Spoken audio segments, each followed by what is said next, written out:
In the heart of eastern Nigeria, in the strong and proud Igbo village of Umuofia, lived a man whose name carried weight like thunder in a storm. Okonkwo, a warrior, a champion, a man whose fame began the day he defeated the unbeatable wrestler Amalinze the cat. From that moment, Okonkwo became a symbol of strength, and he vowed he would never, ever live like his father.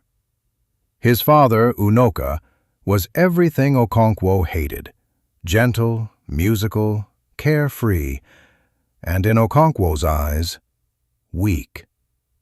Unoka loved wine, laughter, and the sound of his flute more than farming or success. He died with debts and shame, leaving young Okonkwo burning with a single obsession: to become the opposite of everything his father had been. So Okonkwo hardened himself like iron. He ruled his household with a heavy hand. He demanded strength from his wives and children. He feared failure more than death itself. One day, Umuofia received a boy named Ikemefuna, given to them by a neighboring village as a peace offering. Ikemefuna became like a big brother to Okonkwo's son, Nuoye. Slowly, the young boy brought warmth and joy into Okonkwo's home. Though he would never admit it, Okonkwo loved Ikemefuna. But love to Okonkwo was weakness, and weakness was forbidden. Then came the oracle's message. Ikemefuna had to be killed. Okonkwo was told not to take part, but he couldn't bear the thought of looking weak. So when the boy, confused and terrified, ran toward him for safety, Okonkwo delivered the fatal blow. And with that single act, something inside his own son, Nuoye, shattered forever. From that moment, Okonkwo's world began to crack. His temper grew wilder. He broke the sacred week of peace by beating his wife. He shot at another. During the grand funeral of a village elder, Okonkwo's gun exploded and killed the man's son. It was an accident, but the earth goddess did not care. Killing a clansman meant exile. So Okonkwo and his family were banished to his mother's homeland, Mbanta, for 7 long years.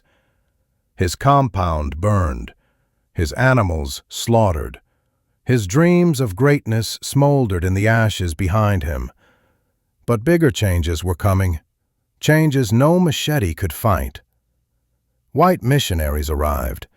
At first, the villagers laughed when the Christians built their church in the evil forest. Surely they would die. But when they didn't, people whispered that these strangers carried powerful magic. The weak, the curious, the hopeful, they began to join the new religion. And then, the unthinkable. Okonkwo's own son, Nuoye, converted to Christianity. He turned his back on his father's world, searching for the comfort he never found under Okonkwo's roof. By the time Okonkwo returned from exile, Umuofia was no longer the village he once knew. There were churches, courts, prisons, and many of the strongest men had abandoned the old ways. The proud Igbo traditions were unraveling.